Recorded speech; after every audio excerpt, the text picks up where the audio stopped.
Mais de 2.000 pessoas já morreram à espera de um transplante no ano passado. O pior é que o país desperdiça a maioria dos órgãos de potenciais doadores. Rodrigo, está faltando estrutura para recolher os órgãos e fazer as cirurgias pelo Brasil afora, né? Chico, 70% dos transplantes estão concentrados no Sul e Sudeste. Outro problema apontado pela Associação de Transplante de Órgãos é a falta de diálogo também sobre o assunto, que leva muitas famílias a recusar a doação quando um parente sofre morte cerebral. Até pouco tempo, a previsão dos médicos era que o seu Luiz ia viver no máximo mais 2 anos. O fígado não funcionava mais e ele faz questão de explicar que o problema não era por causa de alcoolismo. Porque todo mundo pensa que fígado é cirrose, é aquela que bebe pinga. Eu nunca bebi e nunca fumei. Agora ele está bem, se recuperando. Depois de mais de 1 ano na fila, fez o transplante de fígado no começo do mês. Uma pessoa que queira ajudar outro, não tem coisa melhor. Ele se emociona porque a espera não é fácil. São mais de 31 mil brasileiros aguardando pela doação de um órgão e mais de 1.000 são crianças. Mas o país só aproveita 30% dos potenciais doadores. No ano passado, mais de 9.000 pessoas tiveram morte cerebral.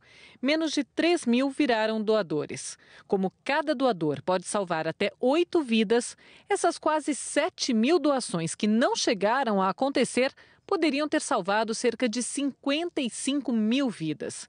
Enquanto isso, 2.233 pessoas morreram na fila de espera. Os médicos dizem que um dos problemas é a centralização dos transplantes em alguns estados do país. 70% das cirurgias são feitas nas regiões Sul e Sudeste, o que significa que os órgãos têm que ser transportados para cá. E eles não duram muito tempo fora do corpo. O coração, por exemplo, que é o mais frágil, dura só 4 horas. E é esse tempo que determina até onde as equipes podem ir para buscar o órgão de um doador. Se estiver muito longe, nem adianta. Se ele surge numa cidade que não tem infraestrutura, nós não conseguimos utilizar.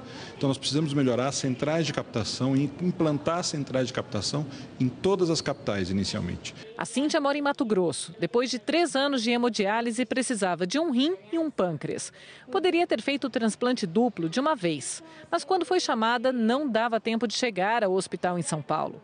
Acabou aceitando um rim doado pelo irmão. 1 ano depois, está em São Paulo porque é a primeira na lista para o transplante do pâncreas. Está pronta? Sempre. Ela está num abrigo da Associação para Pesquisa e Assistência em Transplante. Causa transtorno porque se fosse lá, evitaria todo esse deslocamento. A falta de estrutura não é o único problema que provoca a perda de doadores. Em 42% dos casos de morte cerebral, as famílias não autorizam a doação.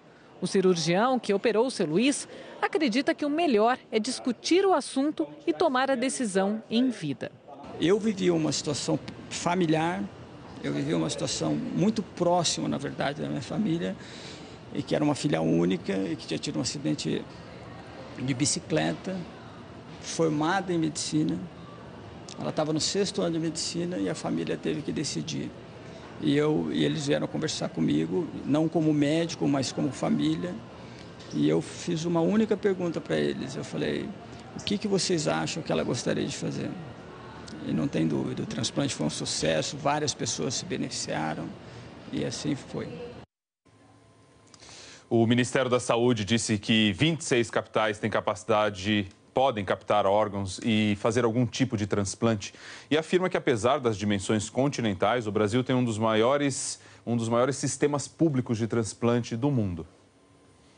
Temos investido cada vez mais recursos financeiros nessa atividade, temos investido em capacitação de recursos humanos, em treinamento de equipes, em habilitação de novos serviços. Já ampliamos quase 30% o número de transplantes nos últimos 4 ou 5 anos e nós vamos continuar crescendo. Esse foi Alberto Beltrame, do Ministério da Saúde, que informou também que no ano passado 56% das famílias brasileiras optaram por doar os órgãos de seus familiares. Chico e Ana Luísa, a gente viu pela reportagem que, apesar de tudo parecer muito bem, é preciso fazer muito mais, né? É isso, e as famílias têm mesmo que conversar sobre esse assunto, Rodrigo, porque ninguém está preparado, às vezes, para uma situação como essa de um acidente.